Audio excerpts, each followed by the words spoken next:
One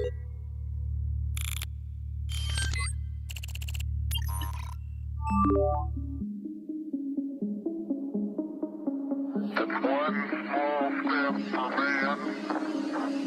What you know about rolling down in the deep? When your brain goes numb, you can call a mental freeze. When these people talk too much, put that shit in slow motion. Yeah, I feel like an astronaut in the ocean. Yeah. What you know about rolling down in the deep? When your brain goes numb, you can call a mental freeze. When these people talk too much, put that shit in slow motion. Yeah, I feel like an astronaut.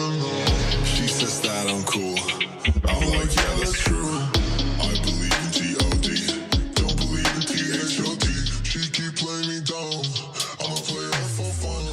You don't really know my mental. Let me give you the picture like stencil. Hi, this is John Cullen. Welcome to another episode of Webb of Deception.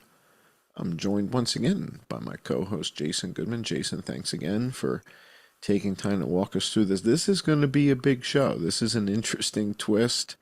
These developments are new, and I'm kind of excited about this because we got a lot of interesting characters in the thumbnail.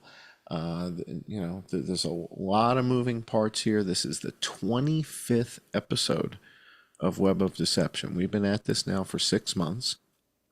Our patrons, so we do this for about 25 minutes or so on YouTube. And then we're going to go to a patron-only portion where we've been doing over an hour every single episode. So we've got, this will be 25 hours of patron-only stuff, plus a lot of it was like an hour 20 or so. Yeah. And YouTube content, which is, roughly half an hour for 25 shows. That's a lot of content. So, that's bordering like Yellowstone, right? I mean, this is we're getting Kevin up there, Costner. Right? We should get Kevin on the show. He's got nothing to do now, right? He's just making movies and nobody's going to the movies, man. Yeah. We've got to do a show about, because that's your world. Oh, I know. I speak to all my friends from LA, and they're like, "You left at the exactly right time." And people can see there's a lot less movies out. It's a much different world. It's wild what's happening there. And Netflix and Amazon are producing like this independent stuff with these, third tier actors, and it's pretty good. It's like, it's good enough, if they've got good cinematographers and good editors and good color people, and the actors script. If you have a good story and competent people, you don't need celebrities for something to be. I mean, listen, you know how many people watch our shows and say, "Oh, I don't watch television anymore," or watch me walking around with Charles. I've gotten so many comments from people where they say, "Who on earth could have ever thought that a show about two guys walking around New York City could be so compelling?"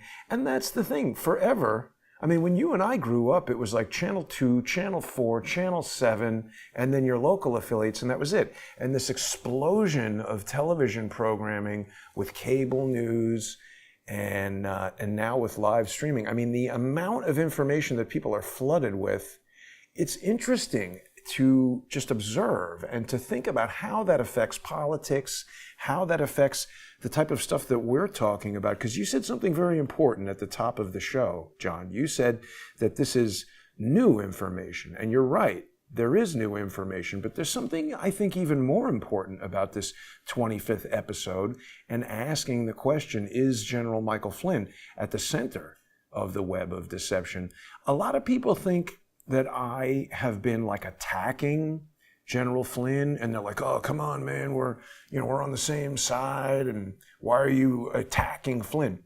I am not attacking Flynn. And as you know, and most of our viewers know, I supported Michael Flynn when he became the National Security Advisor, and when all that stuff happened with Mike Pence, and even through his whole trial, everything going on with Emmett Sullivan. I went to the trial to Washington, D.C. I sent money to the Legal Defense Fund. I went to that John B. Wells thing. We did an episode about it where I got honeypotted and spoke to Flynn's brother. It was only after I made a public announcement that was intended to be heard by people who are still working towards the same effort that Stephen Biss was, where I was saying, when you focus your life on lying about people and destroying their lives with lies, you become toxic. And there's some people in this thumbnail who this applies to. You just don't know how that... John? Yes, Elton John is back. With the backpack? Yeah. Okay. All right, I'm going to explain how all of these people are related to one another and how the linchpin between them all is this fucking asshole. All right, well, hang on, because we're on YouTube, so we don't want to get thrown off. So we want to be, polite, right? This is YouTube is like the country club. Patron only is after hours, right? You can put your feet up on the table. It's fine. I don't really care.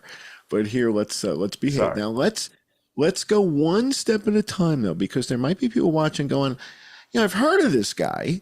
Isn't he the guy who? But they don't know of his activities in the last 2, 3, 4 years. Oh, and so wait, there's somebody who's supposed to be in this picture that I forgot. Peter Smith. Damn it. I even cut him out, and I forget why I forgot to put him in there, but I'll explain why he's important. Sorry to interrupt. It's okay. I'm disappointed you don't have Mindy, because I've seen photos of Mindy with... well, she's not really in this core group. I mean, so we're going to explain... Core group. This is a core group. Yeah. Right.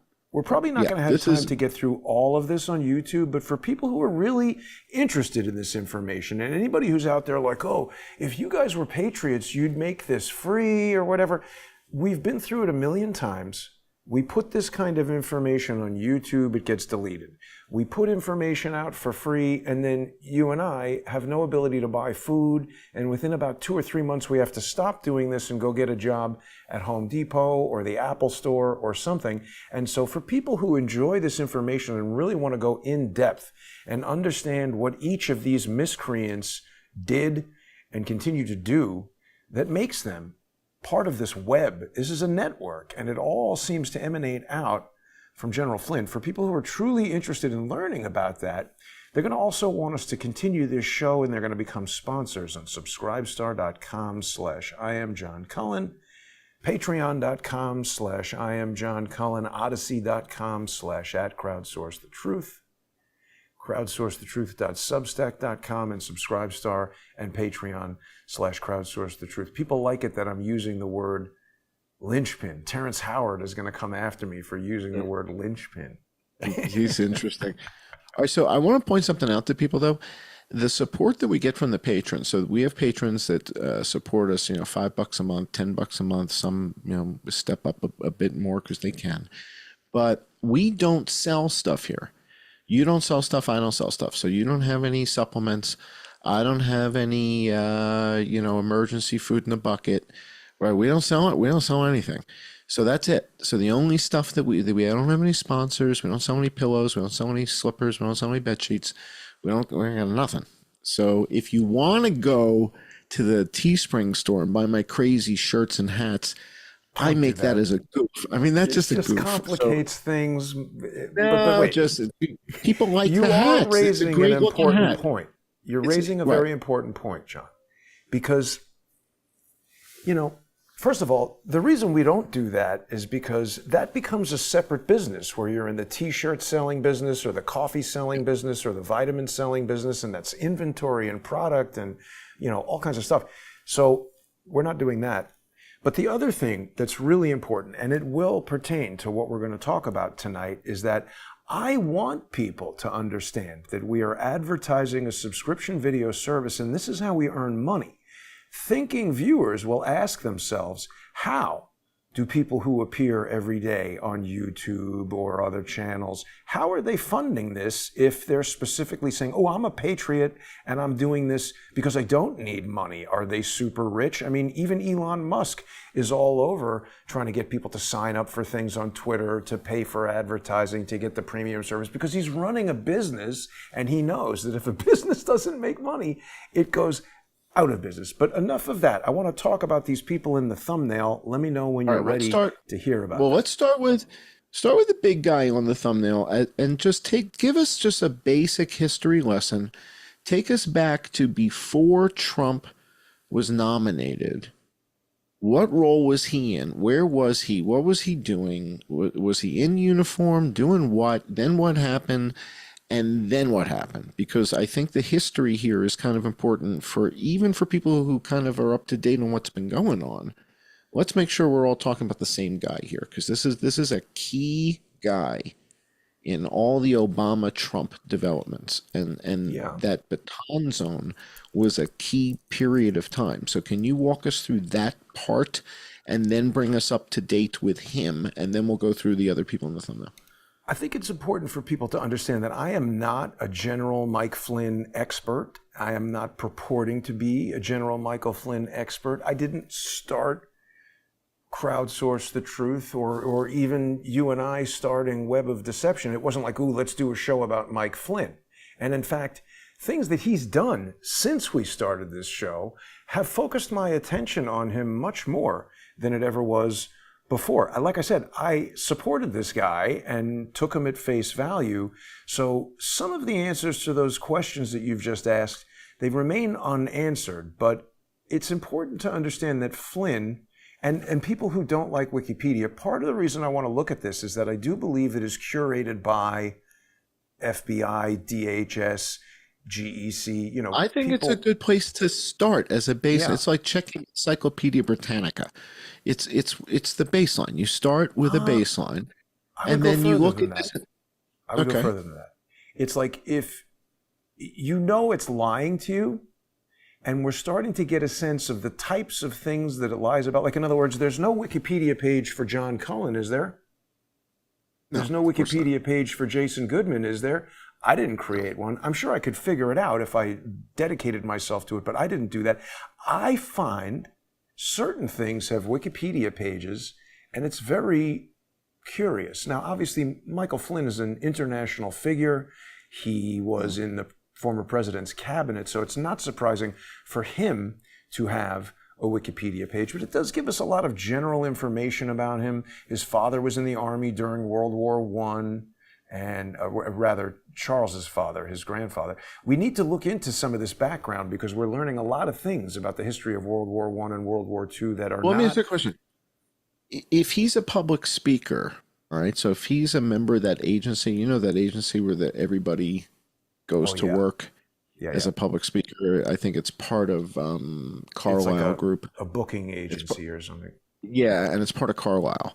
And everybody who's at Carlisle is part of this. And, it's all the former Treasury secretaries, all the former secretaries of state speak for this company, and they book you, and it's, 40,000 is a thing. I don't So think he's part of having- that. He seems like he's on this. No? This is What is it? Catholic Speakers Organization. I don't know if it's exclusive, but you're right. Request Adam Sharp personal is also video. on one of these Yeah. speaker things. Well, Right? the idea is he's probably, if he does books and stuff, he's got a PR agency. I Right. had a PR agency. When you had your 3D thing, did you have a PR agency or no? They called me and wanted to do that, but I just sort of was like, I don't need that. Maybe I would have still be in I had a business if little had that. business. I had a little business on the side when I was living in New York, and I spent a couple $1,000 to hire a PR agency to try and publicize the thing and try and, get some buzz about it. So if you hired a PR agency because you're doing a book, having them writing a Wikipedia page would be part of the deliverables. Like if you're going to spend 10,000, Well, right? but for him, it's probably because he was in the government, right? And these speaker but who's booking gonna write it? agencies. Yeah, But you good get point. right down to it. Who the hell's going to sit down and write and then post this Wikipedia page? Somebody got paid to do that. Like he didn't do that. His wife Yes. didn't do it. His daughter didn't do it. I would doubt. So, like you said, right? Somebody did this, and you don't have one, and I don't have one, but Adam Sharp has one, and David Martin has one. No, Adam Sharp doesn't have one. That was Adam Sharp's book him to speak at your event thing. But Oh, it okay, I'm does go sorry. into some interesting details. It's basically saying a local girl, there's something going on with a car accident, this whole complicated Oh. thing in 1972 at the parking brake, and Flynn and his friend rushed to save two toddlers in the path. I mean, it sounds almost like a comic married- book hero. Look at this. He married the daughter of a prominent Portuguese family. So he married a very wealthy Portuguese lady from Portuguese royalty. So that's there's a interesting. lot And he went here to to be University of gone through. Ireland. The thing that caught my attention in this was that he had some juvenile. Here it says, on July 24th, 1972, after a local girl climbed into a car and accidentally released the parking brake, Flynn and his friend rushed to save two toddlers. This sounds like this girl was doing something in the car that she shouldn't have been doing, and the parking brake got released, and this whole story got made up. But anyway, they were honored by the local town for this heroism, and Flynn served time in juvenile detention for what he has described as serious unlawful activity in his youth. I find the juxtaposition of these two stories to be deliberate. They want to tell you about how he's a hero, and then, oh, by the way, he did some serious unlawful activity. I'd like to know what that is. That's interesting. Because what happens when, like, juvenile detention join the army? Yeah, well, I was going to say, when you get down to this next paragraph, the second paragraph about him is where we start to learn the stuff that I think, this is the meat on the bone. So he's an ROTC. He graduates with a Bachelor of Science in 1981. Look at his GPA. He's dumb as a rock. Earning a 1.2. He struggles academically. So there's rumbles, right? There's whispers about him potentially holding, a serious position. And a guy with a 1.2 GPA, he's dumb as hell. He can't figure out how to make a latte.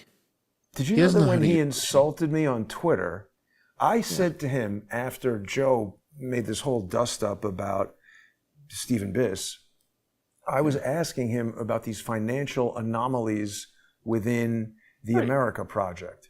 And first of all, that's a public charity, so they should be prepared to answer for any anomalies or any questions that members of the public might have. And just for people who are unclear on what it is that I've been challenging Flynn about on this, the America Project is a 501c3 public charity run by Joseph Flynn. There's a board of directors there. It's here. Joseph Flynn is his brother. His brother. Patrick Byrne, a bunch of these other people who I haven't looked into yet. This is important. So we did this in another episode, but the fact that he's got Patrick Byrne and he's got his brother, and Patrick Byrne is the guy from Overstock.com. He's actually okay, Patrick Byrne, as a board member, because he's not part of their family. He's considered a disinterested party. So having him on the board is okay. But why is this super millionaire being paid $65,000 of all of we the people's money that are donating to this thing? If Patrick Byrne is super rich from running Overstock.com, I get it that he's working for this, but his work should also be a contribution. We also found out that Patrick Byrne was born into money. He bought Overstock. Why does he need this 65 grand? Right. It doesn't add up. But the bigger issue, the really big issue here, John, is not fine. Patrick Byrne deserves 65 grand. He gave 3 million. He takes 65, whatever. Let's say that's fine. Why is Joe Flynn paid $0? Oh, well, he's just doing it for free. He's contributing because he's a patriot. No, he's not. Over here in the independent contractors section, this Brisa Suaves LLC, which Joe Flynn is one of only 2 members of, that thing is paid $158,625. Now, let's just say these are the only 2 pieces of evidence that I have about this thing. I have posed the question, why is this the payment procedure for the guy who's supposed to be the director of the company? Why is the director of the company also getting paid as a independent contractor? That's screwy business. And so this is tax avoidance. Exactly. Well, here's what jumps out That's at me. Our presumption. We don't know. But I asked if you said to me, based on this evidence, what does it appear you're seeing here? So to me, it looks like Joe Flynn said, if you put $150,000, $200,000. No, I can tell you why they did it like this, most likely. Well, let me finish. This is a reimbursement of expenses that he doesn't pay taxes on. If he reports the taxes for Brisa Suave, says this is a reimbursement, And so he doesn't pay taxes on it. And everybody in the comments is saying it seems like they're laundering money, washing money for millionaires. And I agree. He doesn't want his name next to 200,000 because then he's going to pay tax on that. Well, if it goes to Brisa Suave, he's still the member of that. And if he's being legitimate, he would still pay taxes on it. But if he reports it as a reimbursement, and we don't know that he did that. I'm just saying there are questions about this that thinking people who are donating money to this have a right to know the answers to. And when I've asked those questions to General Flynn's lack of intelligence, he didn't say, hey, I'm going to put you in touch with the accountant who's going to explain exactly why it was done this way. We love your support, Jason. Thanks for coming to the John B. Wells. He didn't say that. He said, you're a douchebag, misspelled douchebag, and then blocked me. And the thing that we're going to spend kind of a lot of time talking about in terms of that during the sponsor exclusive segment, which is just 10 minutes away, is that he blocked me a long time ago. This was maybe a year or two ago. And the funny thing is, in May, when I encountered our buddy Norm Eisen on the street, and that tweet went to 2.2 million views, a lot of people were like, hey, what's going on here with Jason Goodman? And Flynn comes out and he says, oh, hey, it's difficult for me to get to this tweet now because he's blocked me. Didn't he unblock you? But he unblocked you for like a second, tweeted something, and then reblocked it. Wait, wasn't that what happened? But now when I go look at the tweet that he did on this, see, the thing that's important is this. Let's listen to this for just a second here, because this is my video at NYU confronting Andrew Weissman. And this video is from 2023. Nothing to do with Norm, really. Well, hang on. Explain to people watching who is Mr. Weissman, right? And what is his role? Because you're gonna confront him, but why are we confronting? Like, who is this guy for Excellent people who question. aren't? Yeah. Andrew Weissman, pictured right here with the glasses, he was the lead prosecutor in the Mueller investigation, but before that, he's held a lot of roles. Today, he is a law professor at NYU Law, but he was a U.S. attorney in the Eastern District of New York, and he was subordinate to Valerie Caproni, who was the assistant U.S. attorney and the head of the Organized Crime Division from 1988 to about 1998, something like that. She left to do some things and came back, including going to the SEC. But he also took over Valerie Caproni's role as the FBI general counsel when she was kicked out after the House Judiciary Committee found that she had broken the law. So Weissman came in to take... All right, so hold on. Let me test my understanding here. Once upon a time, Valerie Caproni was at the FBI, and she was the general counsel for the FBI. Yes. She gets lambasted because she gets kind of tied up with Gina Haspel and the Abu Ghraib thing. Well, that wasn't specifically what Congress was upset about that got her kicked out, but that is correct. She's a sinister arch criminal. I just found out something else this lunatic did yesterday. All right, well, hang on. So she's general counsel for the FBI, right? Our friends who are building this $3.5 billion new place. Yeah. And Weissman works for her at the FBI. No. Weissman worked for her in the U.S. Attorney's office in the Eastern District of New York. But when she gets kicked out, he gets her job at the FBI. He replaces her, right? So he wasn't her subordinate before he replaces her at the FBI? Wasn't at the FBI before he replaced her at the FBI. They pulled him, I think, from the U.S. Attorney's office. So he's still working for the Department of Justice. I mean, it's a logical pool to choose from. Lawyers within the Department of Justice and U.S. attorneys, of course, are like the highest level lawyers. It's not like just some lawyer working for the Department of Justice. This is like the elite. Does he have a web page? Does he have a wiki page? Does he have a wiki page that tells us where he went to school and who his mommy is? And who did he marry? You spoke to his mother? Yeah. How the hell did you speak to his mother? I was trying to call him, and this old lady answered the phone, and she was like, pretty loopy. And then I called back, and this Hispanic angry woman answered the phone and obviously didn't want to tell me Andrew's phone number, but I haven't been able to get him on the phone. All right, so he is, dude, this is a big deal. He is the general counsel of the FBI. Yeah. After Valerie Caprone is the general counsel of the FBI. I mean, these are two major players. This is the lawyer for the FBI.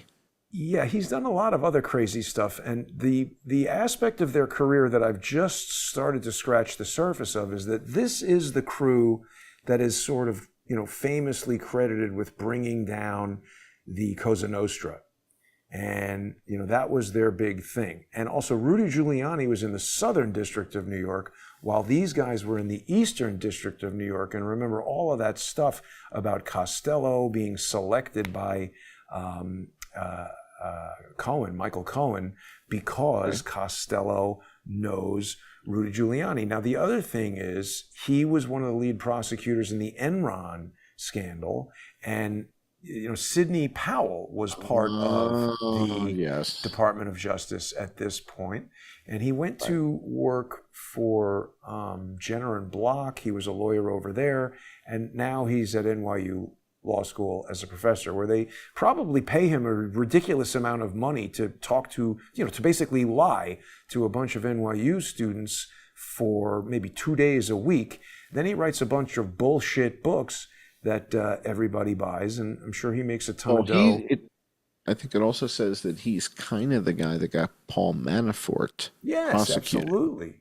Oh yeah, this is the Get Trump team, and they've been at it from the beginning. And the reason why I'm kicking myself for forgetting Peter Smith from this graphic is that he's incredibly important to this, because, look, all this time I've been thinking about Peter Smith, I've been thinking about, George Webb, I've been thinking about, all this different stuff.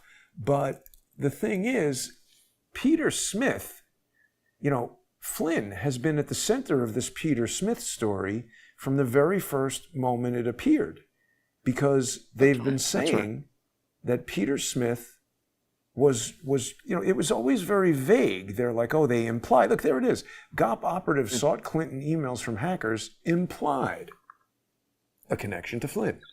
Now, and then when you finally showed us that list, I almost fell out of my chair. It looked like something a 7-year-old would have put together. Right. I was stunned when you showed it to us. Right. It was so silly. It was like, really? That's the hot potato here? I was kind of showed it to us. I found a screen capture from an email. I actually, this was after Charles left. I need to talk to Charles about this. I found a screen capture of a portion of an email from Peter Smith that I believe is to Charles, that says, oh, hey, this guy John Tate put together this report. He's a British intelligence guy. You have to see it, or something like that. So it's Peter Smith, I got a quick question, saying that Matt Tate wrote the report, but he wrote John quick question Tate. For you. We've got to go to the patron only portion. I got a quick question, then we got to go over to patron only. But Andrew Weissman, is he the guy who's prosecuting like Peter Navarro and Steve Bannon and these guys? Or who's behind that? Well, that's a new generation of guys. He's not in the U.S. Attorney's Office anymore. He's not prosecuting anybody. He's just lying to NYU students and collecting rent on these various properties he owns around Manhattan. But, something very interesting came up in the Felix Sater civil trial, which was that Sater, among all of his ridiculous schemes, some of them involved him getting payment in the form of receiving apartments in some of these real estate developments. So it's interesting when you look into some of these assholes who prosecuted some of these guys, they own kind of a large amount of New York real estate. And I wonder how they acquired it. I don't know. I'm not able to prove anything about that. Certainly lawyers and judges earn a lot of money, and they might have just bought these apartments, but I don't know. All right, very interesting. Well, Felix Sater said to you, I think verbatim, no, DIA. Exactly. Michael But Flynn. wait, let's flesh that out for people who don't know what you're talking about. Because Right. after that little encounter, which we forgot to play, let's play it. This encounter, because we're going to talk about this in the second part. And for people who haven't seen this, I want people to see it. So this is at NYU. So set this up. This is at NYU. Yes. He's on stage. This is Andrew Weissman, former general counsel for the FBI, now professor at NYU. Haha. Right. And he's given a seminar, and you are an NYU alumni.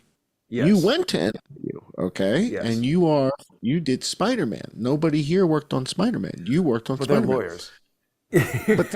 but you worked on Spider-Man. None of them did. So Yes. there we go.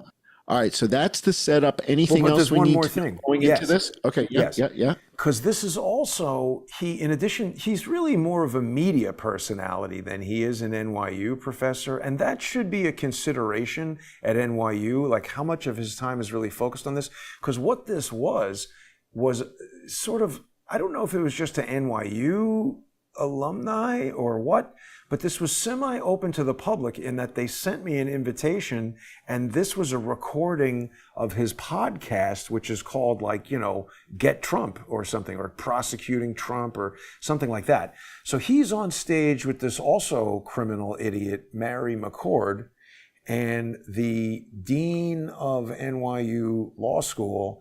And so they've just been giving this whole, stupid, lie-filled explanation of, this pseudo-lawyer explanation as to why it's proper for Trump to get prosecuted. And I mean, I'm disparaging the guy in a funny way, but the truth is, look at this room is filled with 150 future lawyers. And basically, they're all being trained by Andrew Weissman to not properly understand facts and law. So this is the future of lawyers. Let's listen to what is being said. Is it going? Okay, it's your time to ask us questions. And let me just remind you that you can get the microphones going. Yes? First, I want to thank the panel for allowing us all to sit in on this very interesting podcast conversation. I have a question for Professor Weissman. Democrats in Congress, specifically John Conyers, admonished your predecessor at the FBI. John Conyers said she broke the law with the national security letters, violating the Fourth Amendment. Can you tell us, did the members of the House Permanent Select Committee on Intelligence know of your secret 25-year relationship with the intelligence asset Felix Sater when he testified in 2017? So I don't know Felix Sater. Really? You signed an agreement with him in 1998 and another one in 2017. What did he It was released say? in What did he say? 2019 by He The Intercept. said- Why are you lying to these NYU? He said he pause, doesn't pause, know pause. Felix Sater, and then he repeats roll that back. he doesn't. All right. So roll back. So you asked him a pretty basic question, and you said, when he testified in 2017, you didn't disclose that you've known this guy for I just something asked years. him. I just asked him, did the House Okay. Permanent Select Committee know that this is a guy that you've had a 25-year You've known. relationship with? Okay, gotcha. Okay, fair enough, right? That's a decent question. And you have in your hip pocket evidence of this that he doesn't know that you have. So Well, this is why. No. That's not quite right. I'm asking No? a question that I don't know the answer to. I suspect that they didn't know, the House Select Committee did not know that Felix Sater was essentially a cooperating witness. But you know. thought- But you know. My point Well- is you have the answer in your But I hip didn't know pocket. that he was going to say he didn't know him. I thought he would say, yeah, the House Committee knew. And that Okay. would have been the smartest All thing right. for All him to right. say, because Okay, how could I check understand. that? All right, but I want our audience right here to understand. You have a document Yeah. that is signed by Two Felix Sater separate and Andrew. documents. Okay, two separate documents that are signed by Felix Sater and Andrew Weissman. So when he now says, I don't know who he is, you have shown us in previous episodes documents from 1998? I mean, it went back, and right? 2017. And he mentions the guy 11 times in his book. Let me play the rest of it, because if people haven't heard this, they'll be quite interested. But with the national security letters violating the Fourth Amendment, can you tell us, did the members of the House Permanent Select Committee on Intelligence know of your secret 25-year relationship with the intelligence asset Felix Sater when he testified in 2017? So I don't know Felix Sater. Really? You signed an agreement with him in 1998 and another one in 2017. It was released in 2019 by The Intercept. Why are you lying to these NYU students, Professor Weissman? Okay, well, I don't know. You personally recommended to Robert Mueller. You said in your book that you personally, you said he lied. He said he doesn't know Felix Sater. Read the book that this man wrote. He said that he told Robert Mueller to bring in Felix Sater. Felix Sater is the Russian developer of Trump Tower Moscow. I think you planted an intelligence asset to testify against the rightly elected 45th president of the United States. You, sir, are a fraud. You should be in jail, Andrew Weissman. So that's basically the conversation there. So this is the former lawyer for the FBI that Jason just shouts down at the NYU thing. But the beauty of this is you have these documents, you have this evidence, this 1998 agreement that Andrew Weissman signs with Felix Sater. And Felix Sater then says to you on the streets of New York outside the courthouse, DIA. He's adamant about that, because I said to him, you were an FBI asset. He's like, no, DIA. And here's what we're going to get into, because we've got to get over to the sponsor exclusive segment. But just so that people know what we're going to be discussing, this is really the basis for today's show. Wow. Because you see, on May 23rd, which is, I think, the day after I had basically confronted Norm. Now, it's true that I did retweet let's read it. Let's read that tweet. No, let's read the tweet. It's important. General Flynn says... Let me read it. I'll read it. This is General Mike Flynn, sends this out on May 23rd. This X post below is epic. For what it's worth, I had blocked Jason Goodman at Crowdsource the Truth for a long time for my own reasons. But I am for exposing the truth. This issue is vital, as is his street confrontation with Norm Eisen, among the architects of the Takeover Flynn movie. Okay. So he's promoting the movie. And so, see, I want to explain this tweet to people on our sponsor exclusive segment, because I think a lot of people have misunderstood it. And without knowing what has gone on between me and the general and his family and other conversations, some offline, and without understanding everything that we're talking about here on this show, I'm going to explain this tweet to people in a way that I think is going to really surprise people, open their minds to things, and help you understand what's going on. So in just a couple of minutes, people should definitely join us on subscribestar.com/IamJohnCullen, patreon.com/IamJohnCullen, odyssey.com/@crowdsourcethetruth, crowdsourcethetruth.substack.com, and subscribestar.com, and patreon.com/crowdsourcethetruth. This has been Web of Deception. We'll be back with our patrons in just 5 minutes over at Patreon and all that other stuff. I'm John Cullen. Thanks for joining.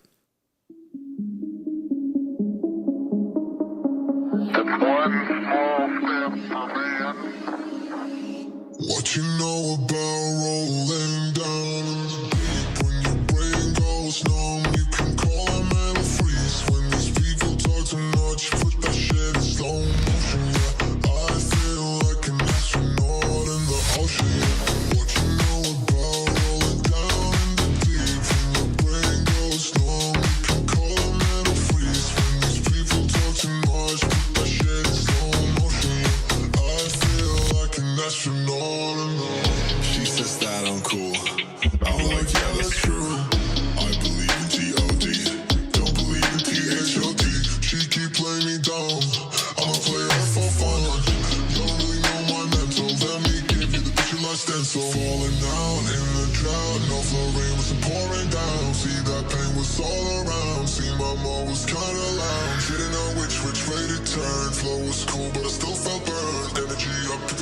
search. I'ma kill everything like this bird.